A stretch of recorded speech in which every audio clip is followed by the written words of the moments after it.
इस प्रश्न में कहते हैं कि 3 माइक्रोफैरड तथा 6 माइक्रोफैरड धारिता के दो संधारित्र श्रेणी क्रम में जुड़े हैं तथा परिणामी समुच्चय पर 120 वोल्ट का विभवांतर लगाया गया है। 3 माइक्रोफैरड धारिता के संधारित्र की प्लेटों के बीच विभवांतर क्या है? 6 माइक्रोफैरड धारिता के संधारित्र में कितनी ऊर्जा है? ठीक है, तो जो दे रखा है उसको लिखेंगे। सबसे पहले C1 इक्वल टू दे रखा है इन्होंने 3 माइक्रोफैरड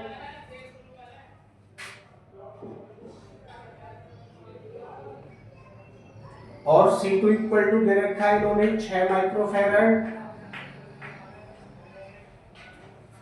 वोल्टेज दे रखा है इन्होंने परिणामी समुच्चय पर 120 वोल्ट है, तो V इक्वल टू 120।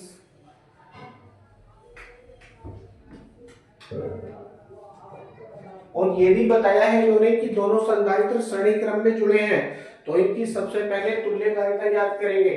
लिखेंगे चौकी का चिन्ह लगा करके दोनों संधारित्र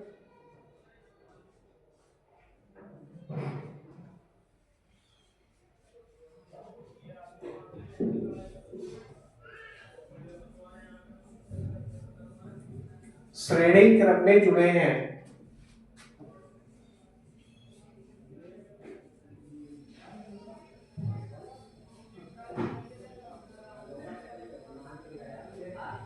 इसलिए कहते हैं परिणामी समुच्चय की धारिता जो शब्द प्रश्न में दे रखा है, अगर आप वही शब्द लिखेंगे थ्योरी में बना करके तो ज्यादा अच्छा रहेगा। परिणामी समुच्चय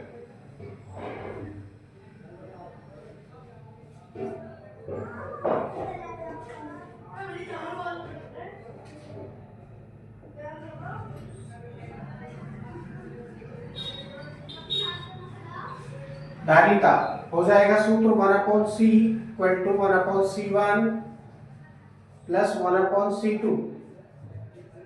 प्रयोग करेंगे वैल्यू तो 1/c इक्वल टू क्या प्राप्त होगा? 1/3 प्लस 1/6। एलसीएम कितना हो गया? 6 एलसीएम आ जाएगा, 3 से कटेगा 6 दो बार, ऊपर गुणा करेंगे तो 2 प्लस 1 इक्वल टू कितना हो गया? ये 1/c इक्वल टू 3/6। काटेंगे तो 1/2, इसलिए c इक्वल टू कितना हो गया?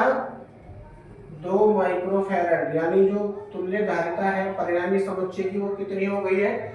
2 माइक्रोफैरड ये हो चुकी है। 2 माइक्रोफैरड तुल्य धारिता कितनी है? 2 माइक्रोफैरड है। 120 वोल्ट का क्या लगाया है इन्होंने? विभवांतर लगाया है। तो परिणामी समुच्चय पर संचित आवेश ज्ञात करेंगे। परिणामी समुच्चय पर संचित आवेश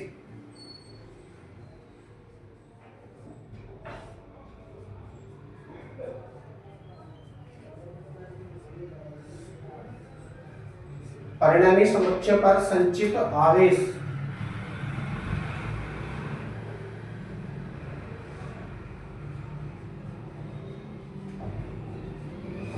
डैश लगाएंगे और सूत्र है Q equal to CV। Q equal to C की वैल्यू आपके पास में है 2 माइक्रोफैरड। चलो माइक्रोफैरड में ही रहने दीजिए। इनटू V की वैल्यू आपके पास में है 120 वोल्ट। अब देखिए फैरड इनटू वोल्ट करेंगे तो कूलाम प्राप्त होगा, परंतु माइक्रो भी है तो माइक्रो कूलाम ये हो जाएगा। 120 और 2 का गुणा करेंगे तो 120 दूनी 240। संचित आवेश कितना आ गया? Q equal to 240 micro coulomb. तो परिणामी समुच्चय पर इतना संचित आवेश होगा। अब क्योंकि दोनों श्रेणी क्रम में जुड़े हैं तो दोनों संधारित्रों पर 240 माइक्रो कूलाम का आवेश संचित होगा। अब हम वो बताएंगे जो हमसे पूछा है। 3 माइक्रोफैरड धारिता के संधारित्र की प्लेटों के बीच विभवांतर, तो 3 माइक्रोफैरड धारिता यानी C1 है, तो लिखेंगे संधारित्र C1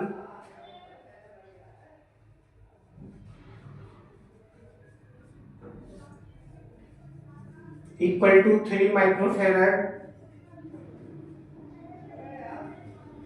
कि प्लेटों के बीच विभवांतर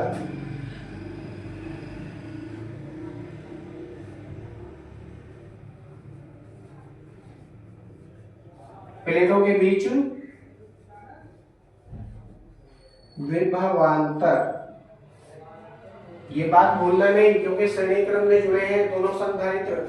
श्रेणी क्रम में जुड़े होने के कारण दोनों संधारित्रों पर बिल्कुल बराबर बराबर आवेश संचित होगा। तो Q equal to Q1 equal to Q2 equal to 240 microcoulomb ही प्रयोग करेंगे दोनों स्थानों पर। ठीक है, भले ही धारिता इनकी अलग अलग क्यों ना हो, परंतु दोनों संधारित्रों पर आवेश की मात्रा कितनी है? 240 माइक्रोकूलम है। क्यों है? क्योंकि दोनों संधारित्र श्रेणी क्रम में जुड़े हैं, इसलिए दोनों पर बराबर आवेश संचित होगा। विभवांतर ज्ञात कर लो। C1 पर विभवांतर मान लीजिए V1 है। क्या सूत्र है? Q upon C1। Q upon C1। तो V1 इक्वल टू Q की वैल्यू आपके पास में है 240 माइक्रोकूलम बटे C1, और C1 की वैल्यू कितनी है आपके पास में? 3 माइक्रोफैरड। कितनी? 3 माइक्रोफैरड। तो माइक्रो से माइक्रो कटेगा, कूलम प्रति फैरड को क्या कहते हैं? वोल्ट कहते हैं। 3 से 240 को काटेंगे तो कितनी बार कटेगा? 80 बार कटेगा। 3 अट्ठे 24, 80 बार ये कटेगा। तो V1 की वैल्यू कितनी आ गई है? 80 वोल्ट आ गई है। V1 की वैल्यू कितनी है? 80 वोल्ट। तो जो आपका पहला संधारित्र है उसकी प्लेटों के बीच कितना विभवांतर है? 80 वोल्ट का विभवांतर लगा हुआ है। ठीक है, इसी प्रकार से दूसरे संधारित्र की प्लेटों के बीच विभवांतर ज्ञात करेंगे।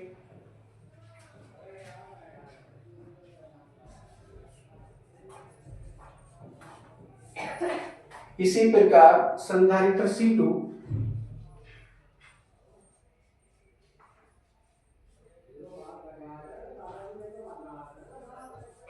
की प्लेटों के बीच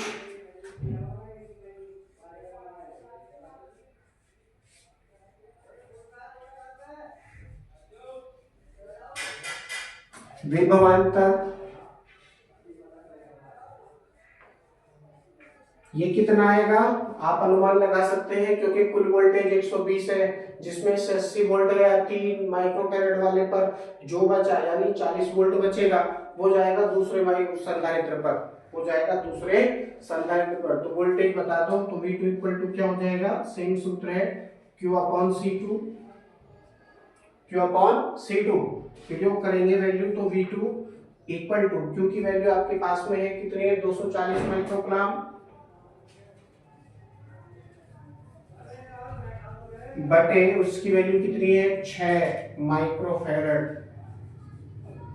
माइक्रो से माइक्रो कटेगा, कूलम प्रति फैरड को वोल्ट कहते हैं। 6 से 240 कटेगा 40 बार, क्योंकि 6 चौक 24, 240 आ जाएगा, सॉरी 40 आ जाएगा केवल। तो V2 इक्वल टू कितना हो गया?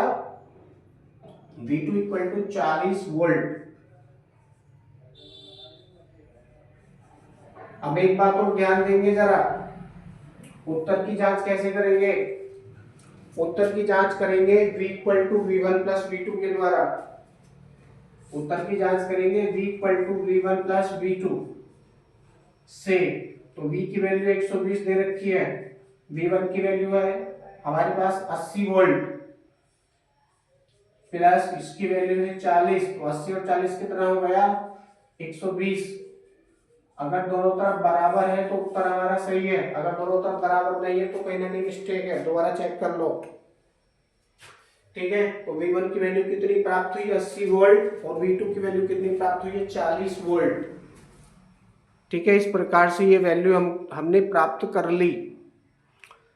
अब इसमें दूसरा जो संधारित्र है C2, उसमें वोल्टेज नहीं पूछा था, उसमें क्या पूछा है हमसे? ऊर्जा पूछी है, संचित ऊर्जा। तो संचित ऊर्जा का क्या सूत्र होता है? U equal to 1/2 CV square. U equal to 1/2 CV square होता है। अब क्योंकि C की वैल्यू तो हमारे पास में है C2 6 माइक्रोफैरड, लेकिन V की वैल्यू हमारे पास नहीं थी, उसकी प्लेटों के बीच कितना विभवांतर है ये वैल्यू हमारे पास नहीं थी। तो संचित ऊर्जा ज्ञात करने के लिए V2 की वैल्यू हमारे पास होना जरूरी था, इसलिए हमने V2 की वैल्यू को ज्ञात किया है। ठीक है जी, अब मैं साफ कर देता हूं और हम वो ज्ञात करेंगे जो हमसे पूछा है दूसरे संधारित्र में।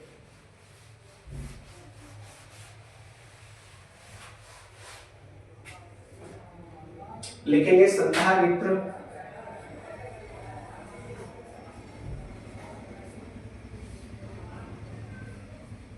C2 इक्वल टू 6 माइक्रोफैरड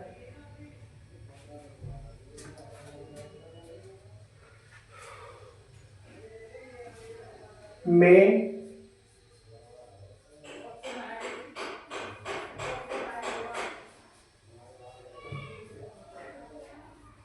संचित ऊर्जा, ये दूसरा संधारित्र है इसलिए इसको U2 से शो करेंगे। U2 इक्वल टू क्या सूत्र है 1/2 C2V2 स्क्वायर, 1/2 C2V2 स्क्वायर, क्योंकि दूसरे संधारित्र पर हम याद कर रहे हैं तो क्या प्रयोग करेंगे, वैल्यू हो जाएगा U2 इक्वल टू 1/2 C2 की वैल्यू आपके पास में है कितनी 6 माइक्रोफैरड, तो 6 गुणा 10 की पावर माइनस के 6 और V2 कितना है 40 वोल्ट है, V2 कितना है 40 वोल्ट, स्क्वायर खोलेंगे तो कितना हो जाएगा 4 चौक 16 हो जाएगा, यानी 1600। 2 से इस 6 को काटेंगे 3 बार कटेगा, 3 का और 16 का गुणा करेंगे तो कितना हो जाएगा 48 हो जाएगा, 16 दिया 48 48, तो U2 इक्वल टू 48 और कितने तो जीरो है 2 जीरो है तो 4800 गुणा 10 की पावर माइनस के 6, या करके आप लिखेंगे U इक्वल टू, अब देखिए 1 2 3, अगर मैं यहाँ पर पॉइंट लगाता हूँ तो 4.8 हो जाएगा, ये कितना 4.8 इंटू 10 की पावर माइनस के 3 जूल हो जाएगा। तो दूसरे संधारित्र में कितनी ऊर्जा है U2 इक्वल टू कितनी है 4.8 इंटू 10 की पावर माइनस के 3 जूल ऊर्जा संचित है। इसी प्रकार से यदि आप चाहो तो पहले संधारित्र में भी संचित ऊर्जा बता सकते हो, तो लिखेंगे इसी प्रकार संधारित्र C1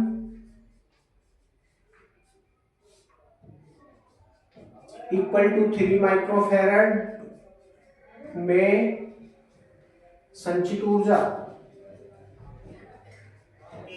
ये हम अपनी ओर से कर रहे हैं, संचित ऊर्जा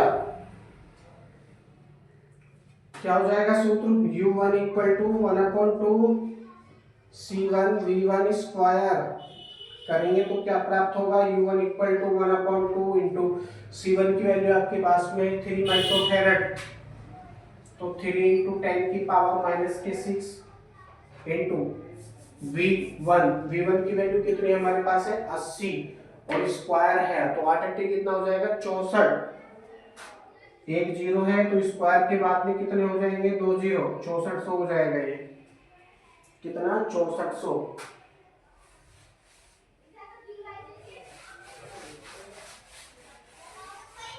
अब काट लीजिए, 2 से 64 को काटेंगे कितनी बार कटेगा 32 बार कटेगा, 32 का और 3 का गुणा करेंगे तो 32 या 96, 2 जीरो ये लगे हुए तो 9600 हो जाएगा, कितना 9600, यानी U1 इक्वल टू 9600 गुणा 10 की पावर माइनस की कितना है ये 6, ये जूल में है वैल्यू, परंतु 1 2 3 कम कर लो पावर तो कितना हो जाएगा U1 इक्वल टू 9.6 इंटू 10 की पावर माइनस के 3 जूल। तो U1 की वैल्यू कितनी आई है 9.6 इंटू 10 की पावर माइनस के 3 जूल है, और वहीं पे U2 की वैल्यू है 4.8 इंटू 10 की पावर माइनस के 3 जूल। ठीक है जी, तो ये वैल्यूज हमारे पास में अलग अलग आ चुकी हैं। इन ऊर्जाओं से हम और क्या याद कर सकते हैं, ऊर्जाओं का अंतर भी याद कर सकते हैं, और हम ये भी बता सकते हैं कि किसकी ऊर्जा ज्यादा है किसकी कम है। तो आप देखो किसकी ऊर्जा ज्यादा लग रही है आपको, ये U1 की वैल्यू ज्यादा है क्योंकि 9.6 है, और U2 की वैल्यू है 4.8 इंटू 10 की पावर 6, इसलिए आप क्या बता सकते हैं यहाँ से U1 की वैल्यू U2 से ज्यादा है। तो ये भी आप यहाँ से बता सकते हैं। ऊर्जाओं का अंतर यदि आप चाहें तो ऊर्जाओं का अंतर भी आप बता सकते हैं।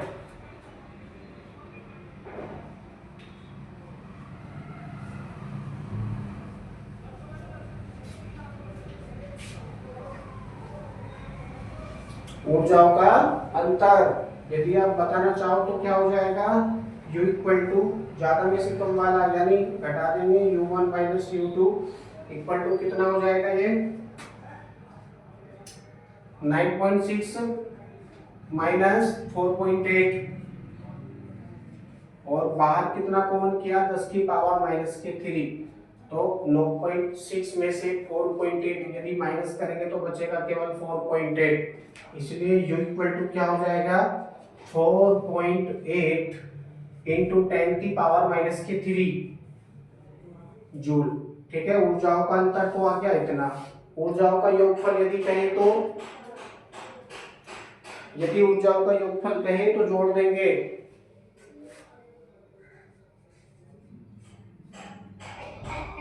ऊर्जाओं का योगफल यदि कहें तो जोड़ देंगे U डैश इक्वल टू क्या हो जाएगा U1 प्लस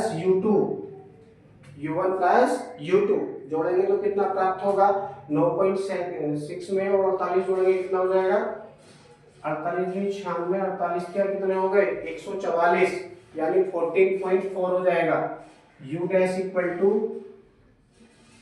14.4 इंटू 10 की पावर माइनस की 3 जूल। ठीक है, ऊर्जाओं का योगफल यदि कहे तो आप ये कर सकते हैं अपनी ओर से। अब यदि ऊर्जाओं का अनुपात पूछे, संचित ऊर्जाओं का अनुपात पूछे तो ऊर्जाओं का अनुपात आप यदि बताना चाहो तो बता सकते हो।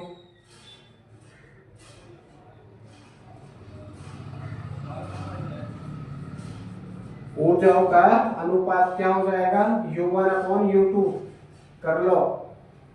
U1 की वैल्यू है आपके पास 9.6 इंटू 10 की पावर माइनस के 3 जूल और इसकी वैल्यू है कितनी 4.8 इंटू 10 की पावर माइनस के 3 10 की पावर माइनस के 3 से 10 की पावर माइनस के 3 कटेगा 4.8 से 9.6 कटेगा 2 बार कितना 2 बार डायरेक्टली तो U1 अनुपात U2 कितना प्राप्त हुआ 2 प्राप्त हुआ है 2 अनुपात 1। ठीक है, इस तरह से हमने अनुपात भी याद कर लिया संचित ऊर्जाओं से। तो एक प्रश्न में बहुत सारे प्रश्न बनकर तैयार हो जाते हैं। इसी प्रकार से आप इन सबको याद कर सकते हैं। यदि सारी कैलकुलेशन आपकी सही है तो आंसर भी आपका सही प्राप्त होगा। ठीक है, यहाँ पर आने के पश्चात ये प्रश्न आपका पूरी तरह से कंप्लीट हो जाता है, बल्कि कंप्लीट तो आपका U2 की वैल्यू पर ही हो गया था जहाँ पर आपको प्राप्त हुआ था U2 इक्वल टू 4.8 इंटू 10 की पावर माइनस के 3 जूल, यानी दूसरे संधारित्र में संचित ऊर्जा पूछी थी इन्होंने 4.8 इंटू 10 की पावर माइनस के 3 जूल पर आने के पश्चात ये प्रश्न यहीं पे आपका समाप्त हो जाता है। ठीक है, आगे का जो प्रश्न है हमने अपनी ओर से करने का प्रयास किया है। ओके, बाकी प्रश्न आपके अगले वीडियो में